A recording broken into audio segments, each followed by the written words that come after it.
More than 10% of our planet has a permanent ice sheet. In Antarctica alone, it covers an area of 14 million square kilometers, with an average thickness of more than 2 kilometers.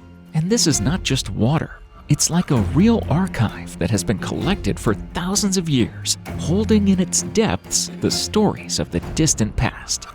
But what will happen if even a small part of the ice melts? What secrets can emerge from these depths? What awaits us? Or who?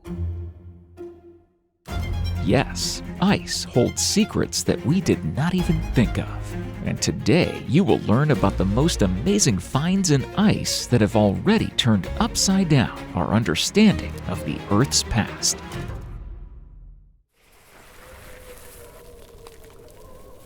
Ten fascinating finds in permafrost. Don't forget to click like and subscribe for even more interesting content.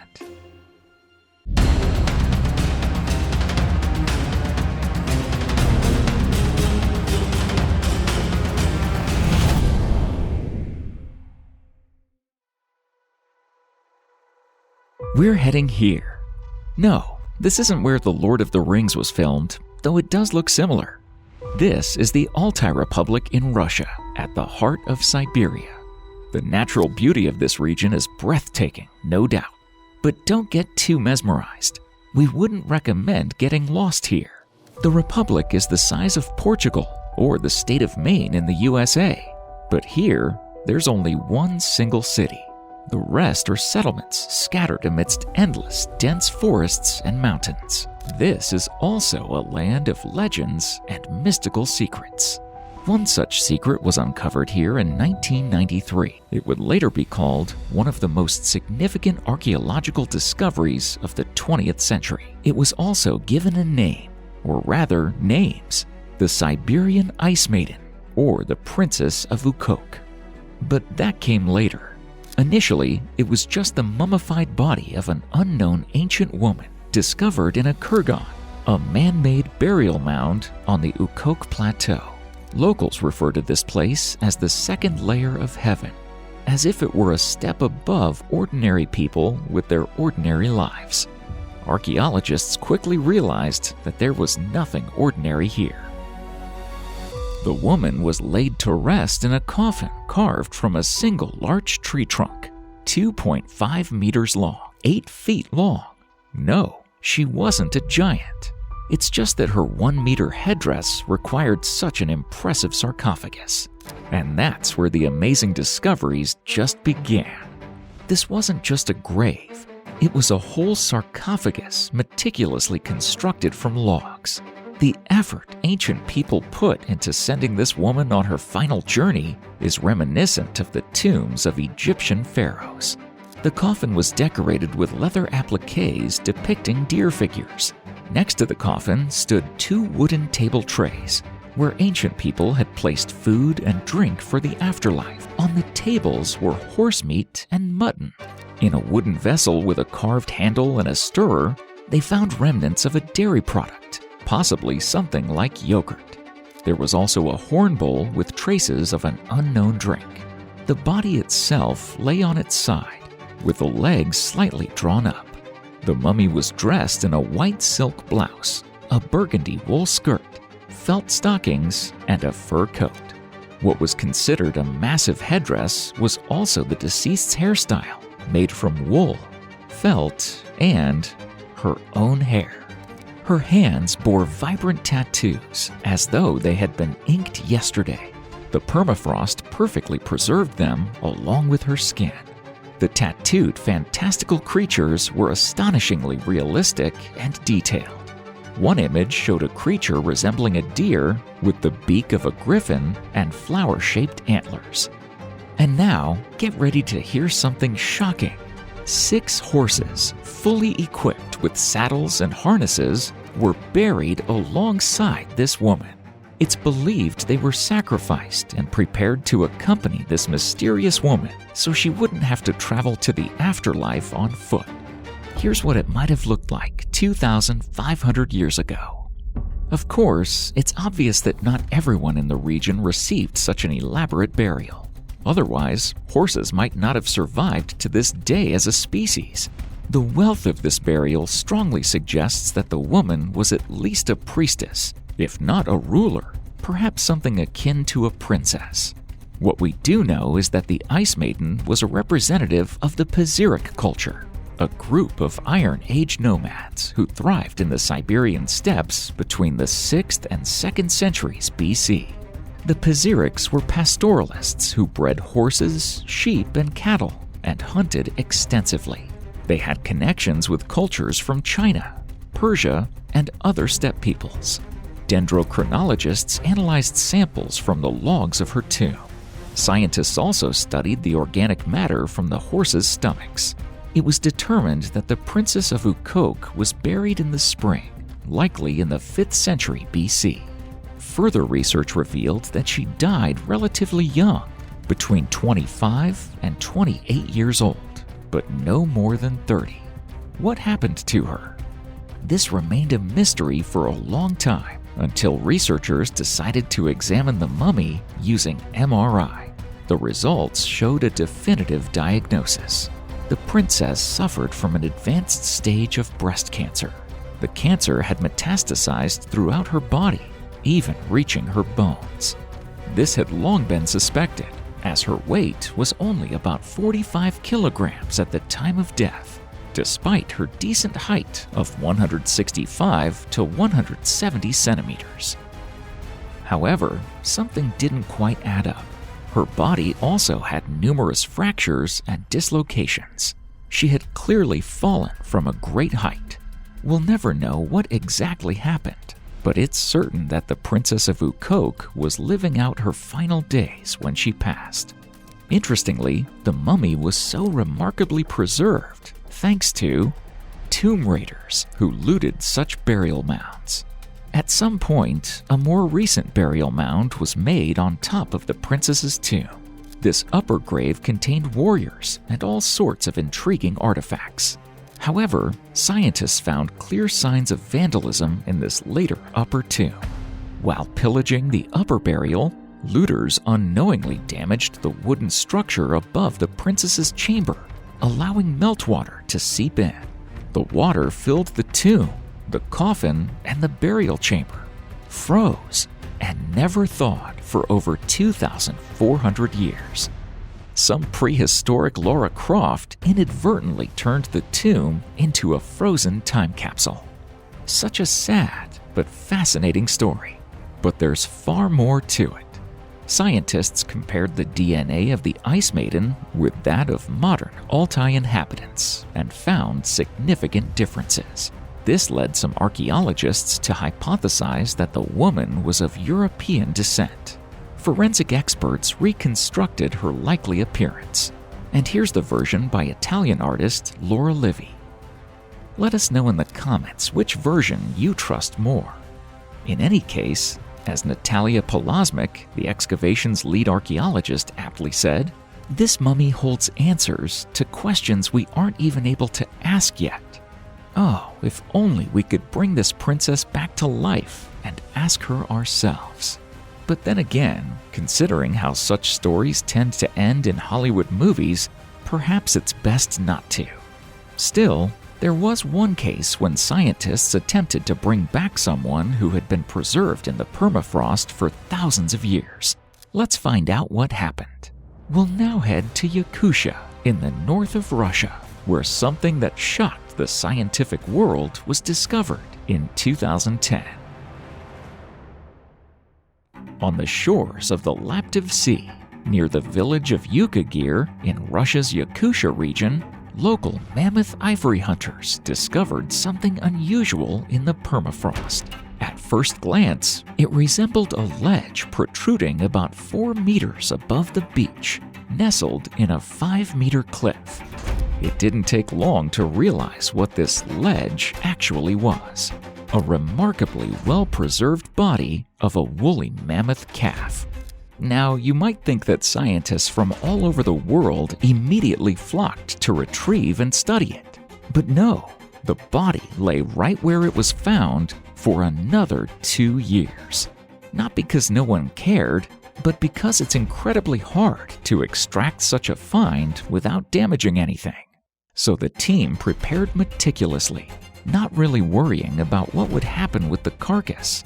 After all, if this thing had already been thousands of years in the permafrost, it could wait there a little longer. Just imagine the body had lain in the permafrost for 39,000 years, like a time capsule. As soon as the scientists began their work, fascinating discoveries emerged, one after another. Clumps of the mammoth's fur were exceptionally well preserved, retaining their original reddish tint. Soft tissues remained. Well, soft, showing virtually no signs of decay. The calf was only 6 to 7 years old at the time of death, and it was a female. The height at the shoulders was 1.6 meters. Her body length from trunk to tail base was about 2 meters, and her tail was short, just about 9 centimeters. The mammoth calf likely weighed up to 550 kilograms. She was named Yuka, after the village of Yuka, where she was discovered. Her teeth and bones showed that she had been in prime health before meeting her tragic end. Scratch marks, bite wounds, and missing body parts told the rest of the story. She had been attacked by cave lions, but fought desperately to survive. The poor calf managed to escape into a muddy pit, where she eventually died from her wounds. Scavengers fed on parts of her body, but something scared them away. Then winter came, and then the last glacial maximum enveloped her body in the permafrost. And we can guess what many viewers might be thinking now, because we've been thinking it too. If this young mammoth is so well preserved, could her DNA be extracted and used for cloning? It would be wonderful to de-extinct an entire biological species, especially such a legendary one. For many, this sounds like something out of a childhood dream. And yes, some scientists even tried. In March 2019, a team of Japanese researchers, led by Kazu Yamagata, a biologist from Kindai University, worked with Yuka's tissues. They extracted cellular structures resembling nuclei and stimulated them to perform basic biological processes. In simpler terms, there was something there that resembled life. However, they failed to activate cell division. Thus, it was impossible to spark real life. Perhaps that's for the best. Who knows if there would even be a place in our world for suddenly resurrected mammoths? We mentioned that Yuka was hunted by cave lions. Indeed, they were skilled predators. They lived in groups, much like modern lions, and could hunt giants such as mammoths and bison. And they certainly wouldn't spare a little mammoth calf. Ironically, a couple of these ancient cats' cubs suffered the same fate as Yuka. After all, karma works in mysterious ways. In 2017 and 2018, incredible discoveries were made in Yakutia. Perfectly preserved cave lion cubs. And when we say perfectly, we aren't really exaggerating. They were given simple and memorable names, Boris and Sparta. Boris was discovered first in 2017. Sparta was found a year later in 2018, just 15 meters away from Boris. These were just babies, only a few weeks old. At first glance, they might seem like siblings, or at least contemporaries, but that's not the case.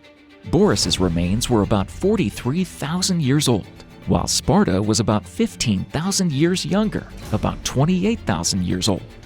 Their fur was so well preserved that it looked as though these cubs had been frolicking around just yesterday. Sparta even still had her whiskers. The cub's skin, teeth, claws, and even internal organs were remarkably intact. Sparta's lungs, liver, and part of her stomach were especially well preserved.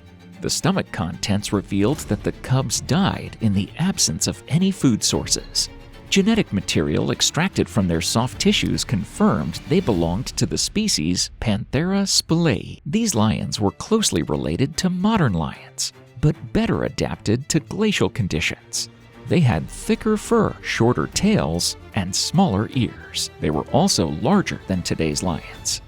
Interestingly, both Boris and Sparta died under similar conditions.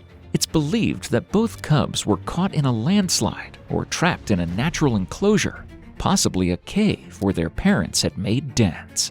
And this happened in the exact same spot, only 15,000 years apart. Scientists continue to study Boris and Sparta.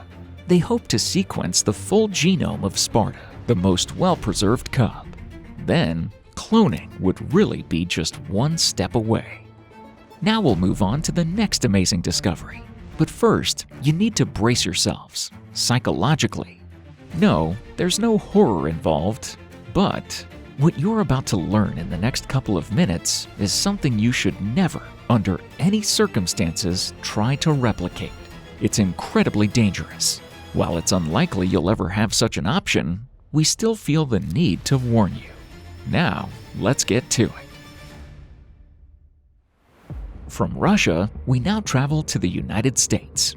Not too far though, to Alaska.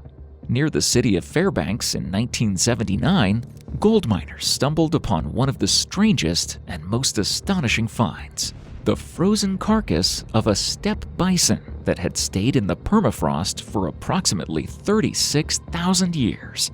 It was named Blue Babe, an ironic nod to the giant blue ox from the legend of Paul Bunyan. But the name wasn't entirely random. The frozen bison actually had a bluish tint. This was due to a chemical reaction between phosphates and iron in the soil that resulted in the formation of minerals called vivianite. It was the substance that coated the animal's body with a thin blue layer. The carcass was so well preserved that at first glance, it looked like an animal that had only died recently. The hide, meat, and even some internal organs were remarkably intact. Scientists believe that this bison fell victim to a cave lion. Yes, our old acquaintances seem to have something to do with it. Only these were adults of a slightly different kind, Panthera leo-atrox. The bison's hide bore claw and bite marks. It appears the lion tore the bison's throat, but was scared off by something, leaving the carcass behind. The body was then quickly buried under sediment and frozen solid. The study of Blue Babe provided unique insights into the life and death of ancient animals during the last ice age. The frozen tissues allowed scientists to analyze the bison's diet, reconstruct its ecosystem, and gather data on climate temperatures and vegetation. Although interesting, this isn't such a big deal. The most famous part of Blue Babe's story relates not to paleontology, but to cooking. Yes, you heard that right. One of the researchers, paleontologist Dale Guthrie from the University of Alaska Fairbanks, had an idea to try the meat of this ancient animal. We'd like to believe that he was joking at first. Guthrie was quite the joker. But his colleagues turned out to be even more daring and said, "Why not?" Here's a bit of backstory and some details. Gold miners stumbled upon the bison while using a water jet to thaw frozen ground. Realizing that the carcass would quickly defrost, they hurried to report the find to the nearby University of Alaska in Fairbanks. Fearing rapid decomposition, Dale Guthrie, then a professor and researcher at the university, decided to excavate Blue Babe immediately. However, this was no easy task in the permafrost. The scientists cut off the parts of the carcass that were already exposed, refroze them, and waited for the head and neck to thaw. When the carcass was finally fully excavated, researchers were amazed to find that the muscle tissue had retained a texture resembling beef jerky. In short, they decided not to cook a steak from the neck, but figured a vegetable stew with spices. Why not? The result? Nobody died. Guthrie later admitted, "It tasted a little bit like what I would have expected, with a little bit of ring of mud," he said. But it wasn't that bad. Not so bad that we couldn't each have a bowl. Once again, don't try to replicate something like this. Not that you're likely to find a frozen bison carcass in your backyard, and chances are you don't live near permafrost, but you get the idea. Now, let's take a deep breath after this questionable experience and move on. Once again, we're heading back to Russia, and again to Yakutia. And once again, our unwitting assistants are mammoth ivory hunters. In 2020, they made a discovery in Yakutia that was another shocker for the scientific community. And where is this fearsome predator? Here it is. And yes, that tiny marker labeled 1 centimeter is the scale indicator. Okay, here's a 10-cent coin for comparison. No, we're not trolling you. What you see is an actual saber-toothed cat, the very one you've seen 100 times in illustrations. But here, it's a kitten just a few weeks old, and it died much like Boris and Sparta. However, this is a completely different story, and a much more fearsome predator had it been adult. The discovery is estimated to be about 35,000 years old, and is possibly the first specimen of this legendary species with such a preservation level. This tiny predator even retained its whiskers and claws. Its fur is in pristine condition, dense and thick, as if specially designed for surviving in glacial Siberia. This kitten has filled a significant gap in our understanding of the range and living conditions of ancient predators. But the biggest surprise came from DNA analysis. Instead of one of the more familiar species, this was identified as a representative of Homotherium latidens, a unique lineage of saber-toothed cats adapted to the harsh northern climates. Here's what they would have looked like as adults. Standing over 1 meter at the shoulder, with a length of up to 2 meters, excluding the tail, and weighing up to 200 kilograms, these predators were not the most saber-toothed among their kind, but they looked quite intimidating and had a fitting temperament. The anatomy of the cub gave insight into how their canines, those very sabers the cat used for hunting, developed. Homotherium had relatively short but thick saber-like serrated fangs, which set them apart from the long, slender teeth of smilodons. In the discovered cub, the teeth were just beginning to grow, allowing scientists to study this process in dynamics. Researchers plan to continue studying the mummy using the latest technologies. It's possible they will attempt to sequence its entire genome, and then, who knows? To see the next remarkable find, we'll fly where? Nowhere. We'll stay in Yakutia. It seems that this Russian region is a real treasure trove of permafrost discoveries. In 2018, a team of Russian and Japanese scientists uncovered something even more astonishing than the previous entries on our list. This was the carcass of an ancient steppe horse, later named the Lena horse, after the nearby Lena River. The find was estimated to be about 42,000 years old. The foal's body was discovered in the Batagaika crater, a gigantic natural pit called the Gateway to the Underworld by the locals. The preservation of the horse was near perfect. Fur, mane, hooves, internal organs, and most incredibly, liquid blood and urine were extracted from the mummified body. This is an incredibly rare and fortunate find. The foal was determined to have been only 2 months old at the time of death. It seems there are suspiciously many juveniles among these finds. The foal's body length was about 1 meter, comparable to modern horses of the same age. Its coat was light brown with whitish accents on the mane and legs. Even fine details, such as the ears, eyelashes, and nostrils, were remarkably well preserved. Analysis suggests the foal drowned in a muddy pit, which quickly froze, preserving its body in the permafrost. This not only prevented decomposition, but also kept its soft tissues in an astonishing state for its age. Most importantly, thanks to the liquid blood and other tissues, scientists were able to extract many intact fragments of the horse's DNA. In fact, there may be enough fragments to assemble the original full genome from this Lego set. This means the possibility of cloning the Lena horse is no longer a far-fetched dream, but a realistic goal. In collaboration with South Korea's Soam Biotech Laboratory, Russian scientists have announced that they are considering the cloning of the Lena horse. If successful, this could become the first successful de-extinction project. Our next discovery is one of the oldest and most remarkably well-preserved specimens of the Ice Age. Meet Zuher, an ancient wolf pup found in Canada in 2016. Yep, another juvenile. Zuher was discovered in the Klondike region. The locals named him Zuher, which means wolf in their language.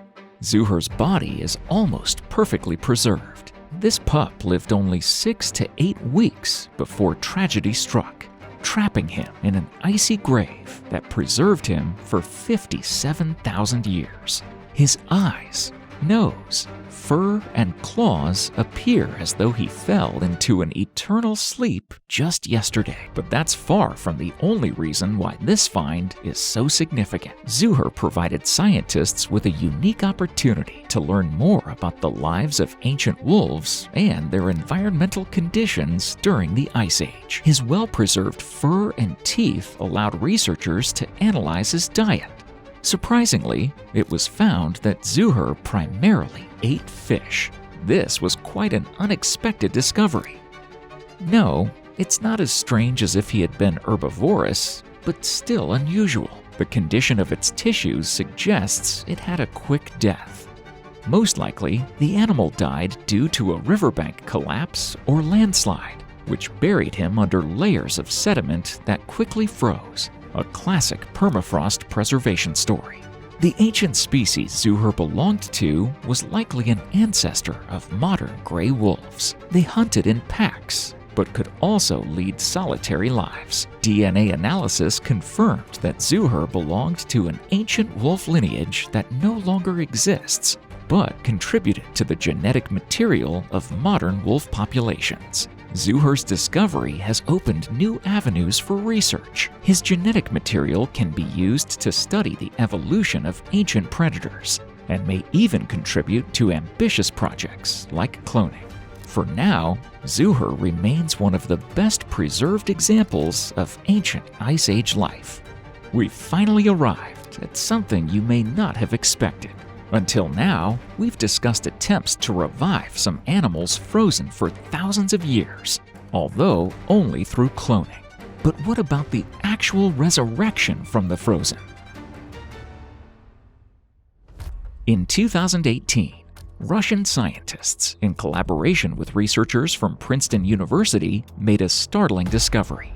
They studied 2 samples of ancient nematodes, microscopic roundworms typically less than a millimeter in size. One sample was extracted from the icy layers of the Kolyma River, while the other was found near the Alazia River. The samples were estimated to be 42,000 and 30,000 years old, respectively. And here, the team of scientists discovered something shocking. Both nematodes, after being placed in a nutrient-rich medium, began to show signs of life. Yes, this was a true scientific sensation. These worms, frozen solid for tens of thousands of years, came back to life after thawing. This marked the first documented case of successfully reviving a multicellular organism that had been in a frozen state for such an extended period. The discovery demonstrated that life could persist much longer under extreme conditions than previously thought. Moreover, these resilient little worms opened the door to studying the limits of biological survival, which holds critical implications for astrobiology, the science of life in space. However, this story raised serious questions and concerns. What if these nematodes introduced ancient microorganisms or viruses into our modern world, potentially threatening ecosystems? This is where things take a more unsettling turn.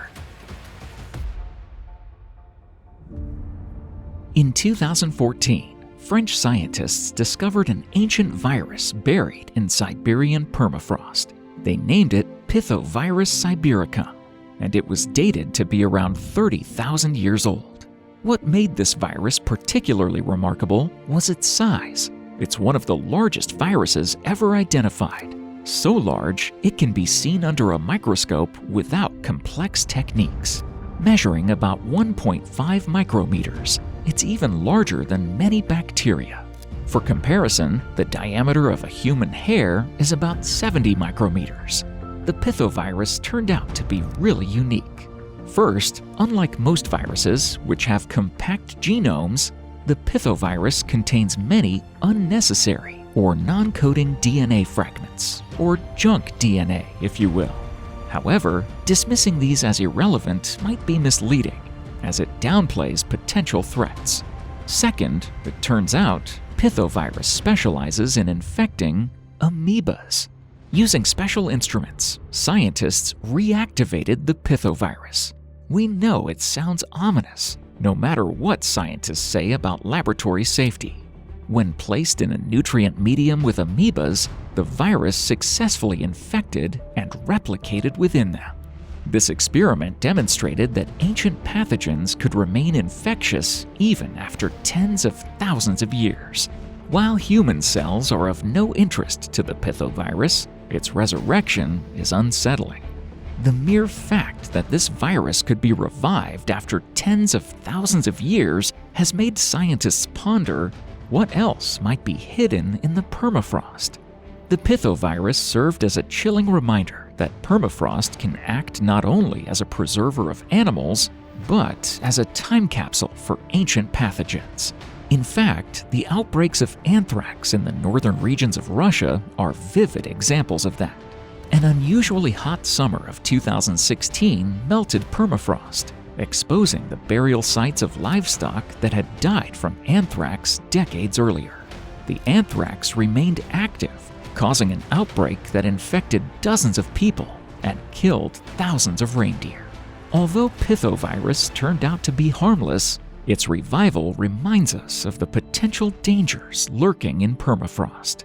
If viruses that once infected animals or even humans tens of thousands of years ago were to thaw and re-emerge, they might pose significant risks to modern immune systems, unprepared for such ancient adversaries.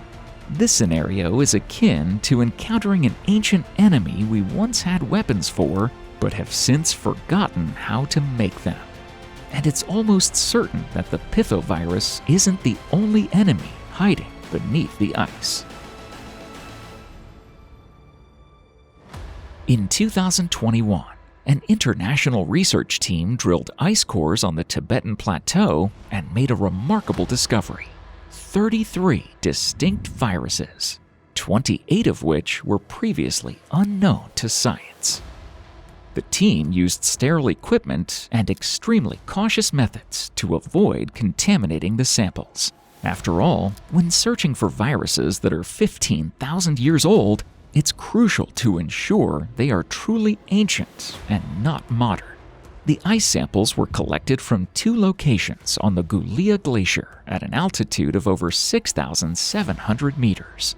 Here, the ice acts as a time capsule, preserving microorganisms and viruses in pristine condition. What's most fascinating about these viruses is their extraordinary adaptation to extreme conditions. Low temperatures, high levels of ultraviolet radiation, and a lack of nutrients didn't hinder their survival. Scientists believe these viruses infected ancient bacteria living on glaciers and were part of that unique ecosystem.